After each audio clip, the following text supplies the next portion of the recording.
Thank you, Suniti, and thank you for inviting me to this session. In a brief, if I have to put one liner about me, I would normally say is that if there is a fire, send me in. I would be happy to go doze off the fire and make the house beautiful. That's something which I enjoy.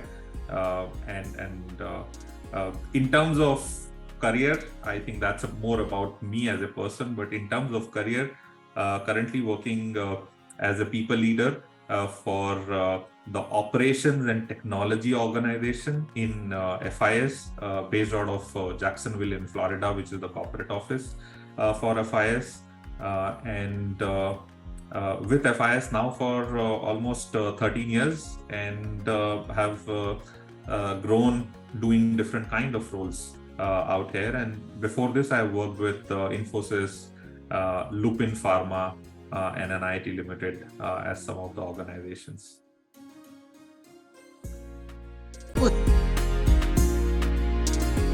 It's an interesting story, I would say.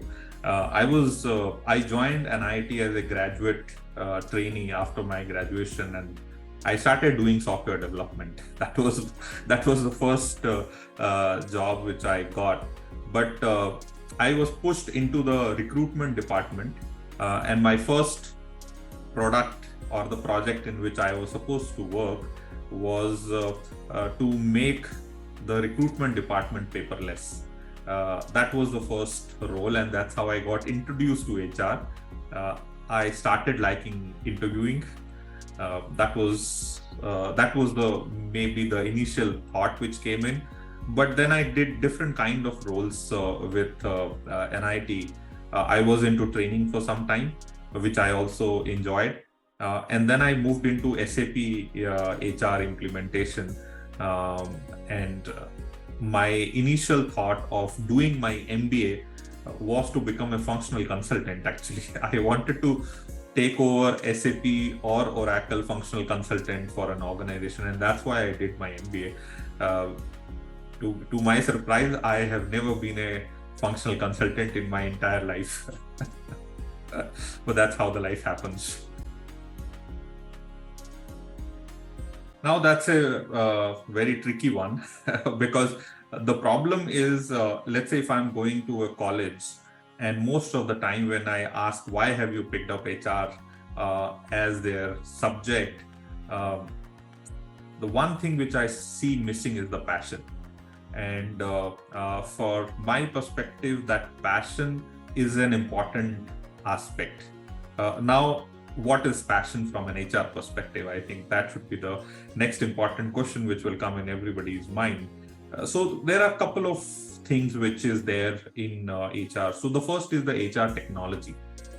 The HR technology, I would say in last 30 years, it has grown, but according to me, it has a potential to grow at a much faster pace, because HR in the past was seen more as a cost kind of a department, and COVID had a lot of negative connotation, but from a people perspective, I would say that was the first time when most of the CEOs came to us and said that what should we do.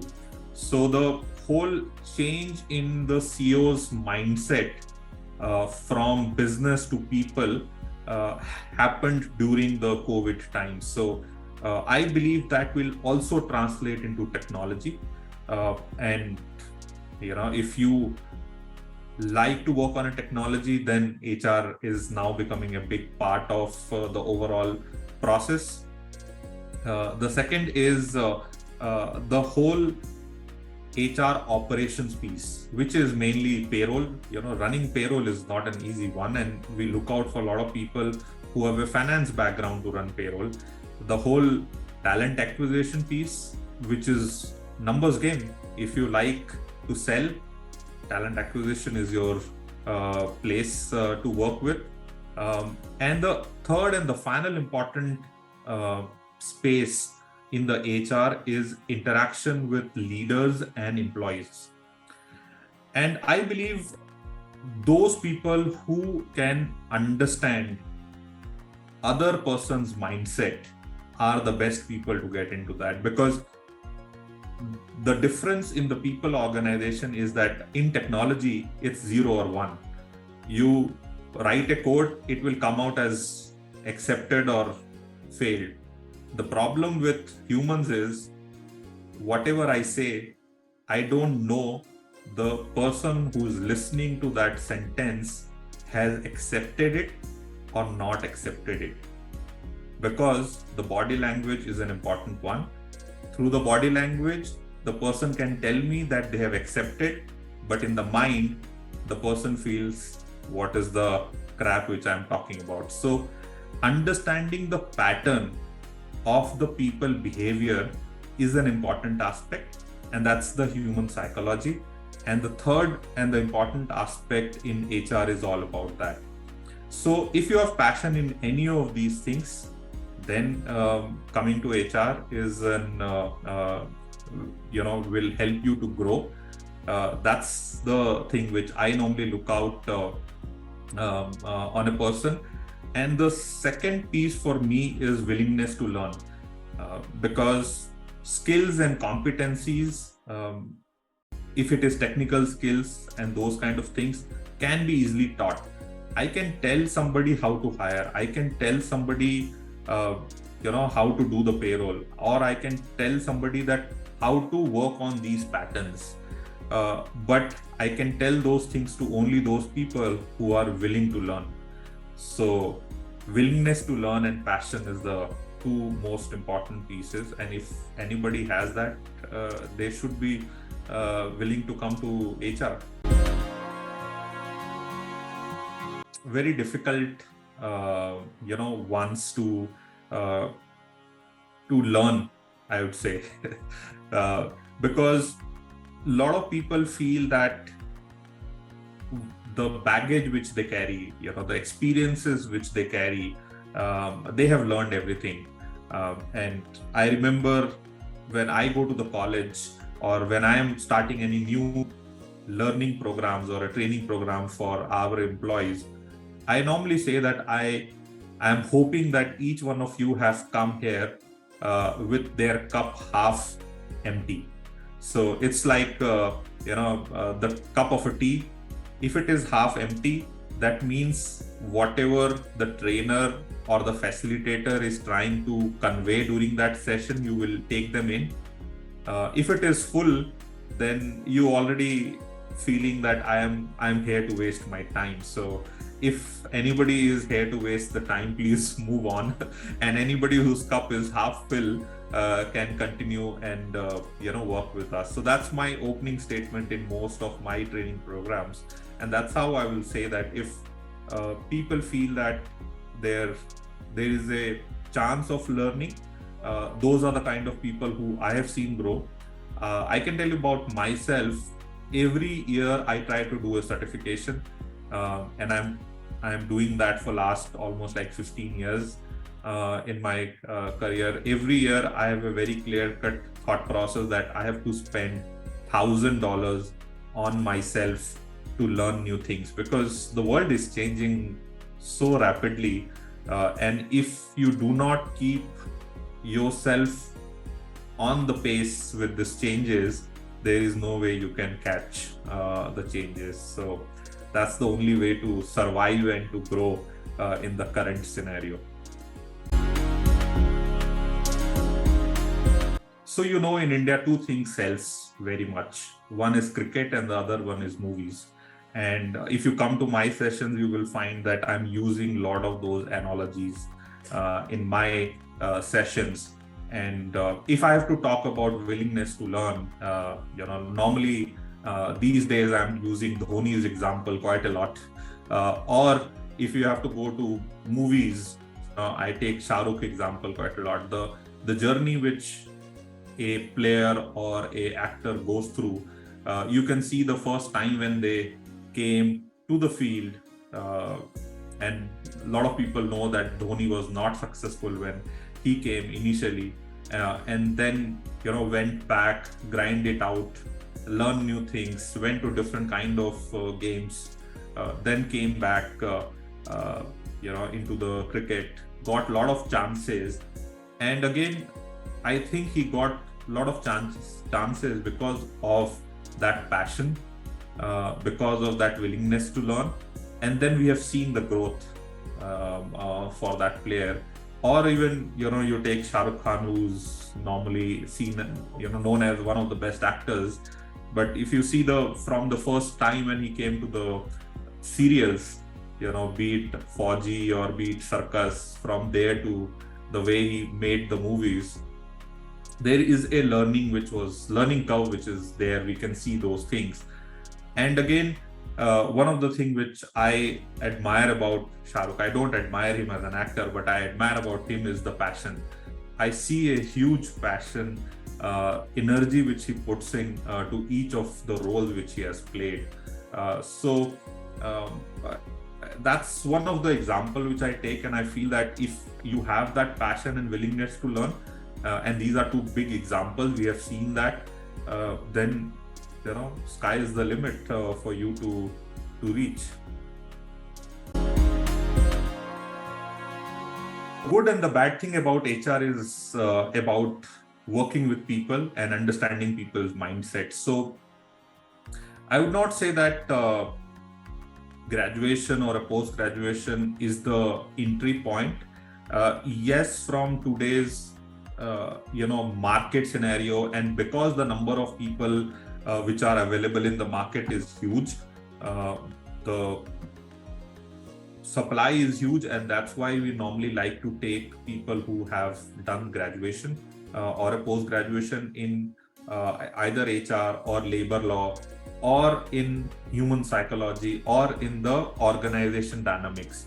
Those are the kind of people which we try to take. But if you ask me, have we not tried other streams? I would say absolutely I have tried in my career. As I said that in the talent acquisition space, we have tried a lot of salespeople to bring in and do that kind of a role, and they have been very, very successful. We have tried to transfer a lot of people who actually started their career as a developer or in operations, and then became a team lead or a manager, and then they thought that I am able to understand the people dynamics, and I'm able to understand the pattern which people are following, and I have transferred a lot of those people into HR departments because they bring that kind of an experience. Finally, it is more about people dynamics and people understanding. And if you are able to understand those patterns, it will help you to grow. And in the same way, if somebody is very good with technology and they want to come here into the HR systems space, we have brought a lot of those people because HR is just a domain for them. Finally, they are working on the technology space. And payroll specifically is something which a lot of technology people want to work, because it's very dynamic, lot of learnings, plus when you have to do it with multi-currency, with a lot of regulations around, it becomes that much more interesting for a lot of people. And that's why people come towards the payroll systems quite a lot, and they would like to work on those systems. So there are a lot of people from technology who have moved there. So we have brought people from different walk of life into HR department. Okay. So let's just pick up any organization, and I would say that on an average, approximately every organization has 1.2% of their employees dedicated in HR, which is very similar to, let's say, finance. Finance also has around 1.3, 1.4% dedicated to finance department in any organization. So the good and the best part about HR is that we are industry diagnostic. We can move from one industry to another industry, but every industry, every organization will require an HR professional to work with. And we have seen some examples when even the startups, if they do not have an HR team and they do not have the right person who understand people dynamics, is not sitting in the startup. And a lot of startups have failed because of the people dynamics, because there's an infighting which starts happening. And if somebody in the HR team who understand that people dynamics can come in and help the team to work together, is the most important piece. So it's a huge market. And let's say if I just talk about the technology market, the human resource technology market, I was reading an article a couple of weeks back. If I remember correctly, it is around 33 billion market currently. And it was said that it will go to almost like 80 billion by 2030. So that is the kind of growth, which is almost like a 10% growth, which is there in next 7 to 8 years. So as I said, the investment towards the people department or towards the HR department has increased immensely from 2020 onwards, when most of the CEOs were looking towards the HR department to help them to run their business. So one of the things which I have seen in last few years is that we complicate our life. So, my mantra is always that keep it simple. And that's the same mantra which I will like to pass on. Keep it simple as much as possible. As I said, I take a lot of cricket analogy. I would say that take Dhoni. You hear each interview after the IPL match, he keeps talking about keeping the thing simple, makes your life easier, and that's how I would say keep the thing simple and make your life easier.